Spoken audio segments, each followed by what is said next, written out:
Hello guys, welcome back to my channel. इस video में हम बात करने वाले हैं वेरिएबल्स, कांस्टेंट एंड लिटरल्स के बारे में पढ़ेंगे सी लैंग्वेज के अंदर।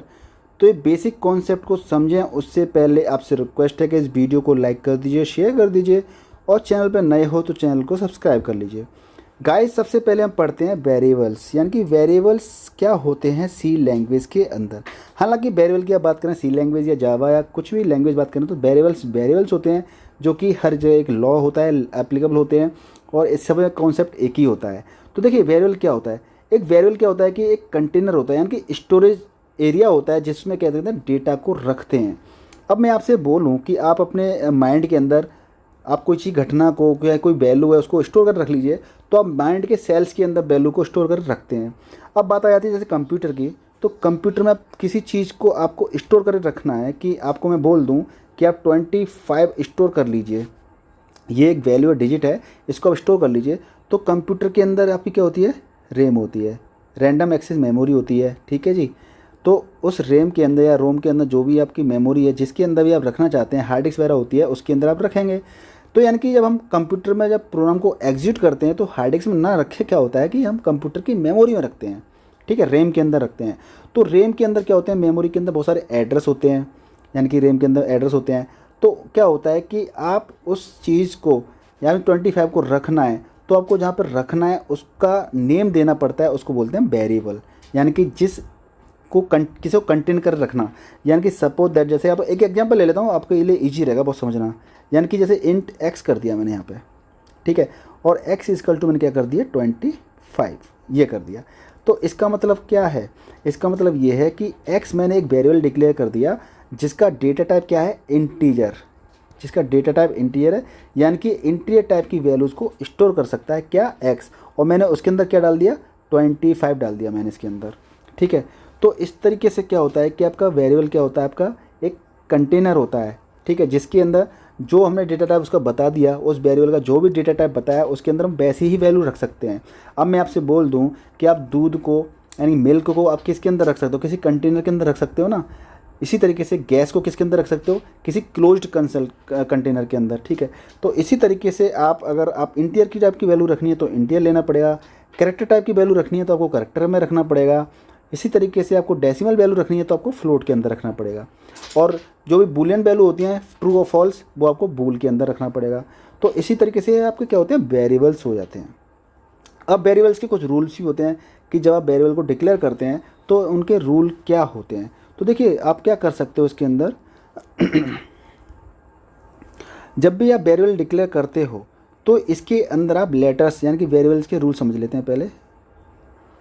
वेरिएबल रूल्स, जब भी आप वेरिएबल डिक्लेयर करते हो तो उसको आप अपर केस लेटर्स में स्टार्ट कर सकते हो, यानी कि कैपिटल ए से जेड या स्मॉल ए जेड यूज़ कर सकते हो, डिजिट्स यूज़ कर सकते हो, या फिर इसके अंदर अंडरस्कोर यूज़ कर सकते हो, ठीक है, ये चीज़ें स्टोर कर सकते हो।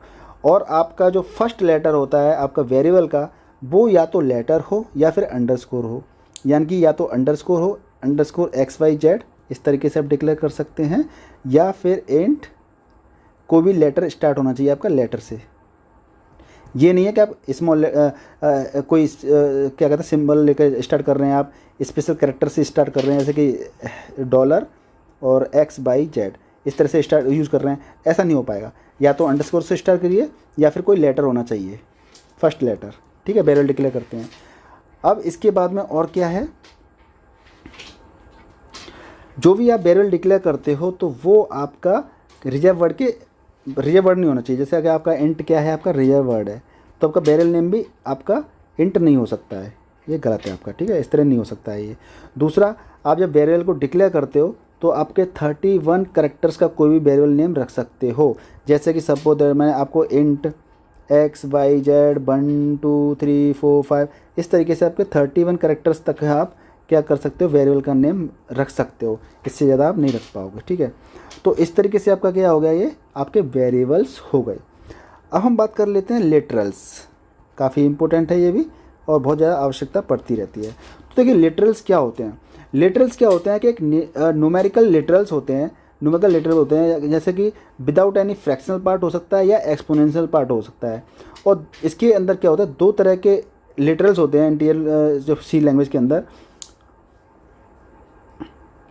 सॉरी, देखिए जैसे डेसिमल हो गया, ऑक्टल हो गया, हेक्साडेसिमल हो गया। आपने देखा होगा जैसे कि आपका 10 है तो ये आपका क्या हो गया, ये आपका डेसिमल है और इसका बेस कितना होता है, 10 होता है इसका, ठीक है, डेसिमल्स में।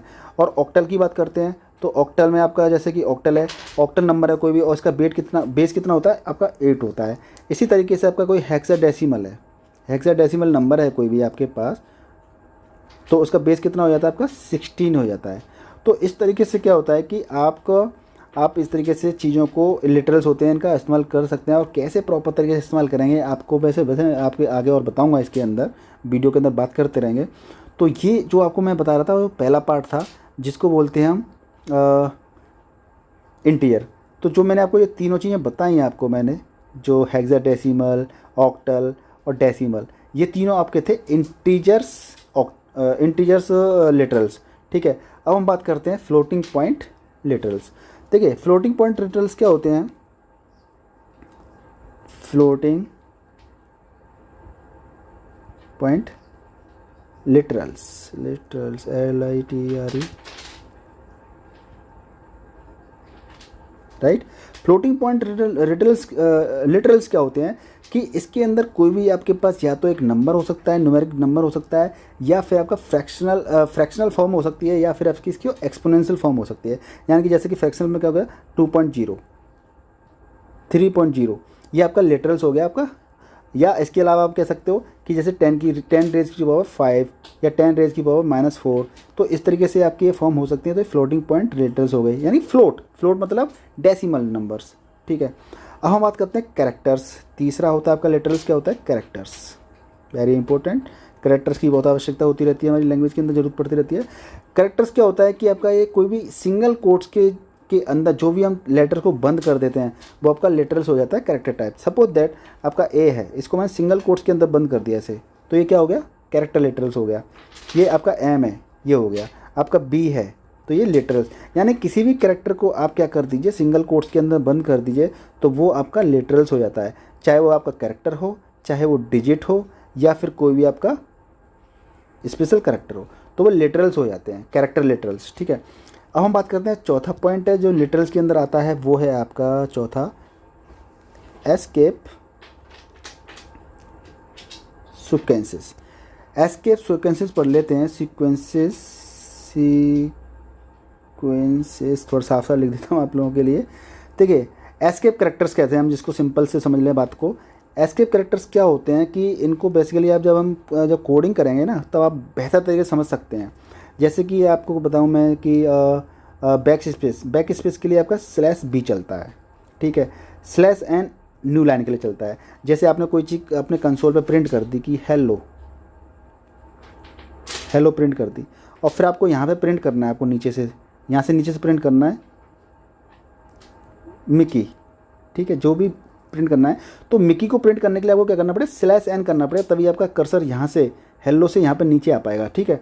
तो /N लगा देंगे आप। रिटर्न करने के लिए आपको /R लगाना पड़ेगा, सॉरी / नहीं, बैक स्लैश बोलते हैं इसको, और डबल बैक स्लैश के लिए आपको ये करना पड़ता है, ठीक है। इन सारी चीज़ों का इस्तेमाल प्रॉपर तरह से कैसे होता है कोडिंग मार्क में आप प्रॉपर तरीके से समझ पाएंगे। तो जब कोड करेंगे तब प्रॉपर तरीके से समझ सकते हैं। आप फिलहाल यहाँ पे देख लीजिए कि एस्केप कैरेक्टर्स क्या क्या होते हैं। तो मैंने आपको कुछ एस्केप कैरेक्टर्स बता दिए हैं, जैसे कि आपका एक /0 होता है, /0 होता है, /? होता है, ठीक है, ये होता है, डबल कोट्स होती हैं। तो ये कुछ एस्केप कैरेक्टर्स हैं जो कि आपको मैंने रफली बता दिए हैं। तो इसके बाद में जब डिटेल में बात करेंगे, जब हम प्रोग्राम बनाएंगे तब आप बेहतर तरीके से समझ सकते हैं। अब हम 5वें में चलते हैं कि स्ट्रिंग लिटरल्स, ठीक है। स्ट्रिंग लिटरल्स को पढ़ लेते हैं। देखिए ये स्ट्रिंग लिटरल क्या होता है, सीक्वेंस ऑफ कैरेक्टर्स होता है जो कि डबल कोट से बंद होता है, सीक्वेंस ऑफ कैरेक्टर्स। और कैरेक्टर्स क्या होते हैं आपके, कैरेक्टर्स आपके कुछ भी हो सकता है, अल्फ़ाबेट्स हो सकते हैं, स्मॉल लेटर्स या कैपिटल लेटर्स या डिजिट्स हो सकती है। सपोज दैट मैंने क्या किया कि मैंने हेलो लिखा, हेलो राइट किया, और इसको मैंने डबल कोट से बंद कर दिया, तो ये क्या हो गया आपका, ये आपका स्ट्रिंग लिटरल हो गया आपका, ठीक है जी।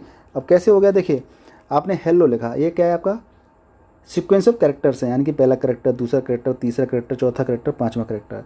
तो सीक्वेंस ऑफ कैरेक्टर्स होते हैं जिसको मैंने क्या कर दिया, डबल कोट्स के अंदर बंद कर दिया। देखिए ये बंद कर दिया डबल कोट्स से, ये बंद कर दिया, तो ये क्या हो गया, स्ट्रिंग लिटरल्स हो गया।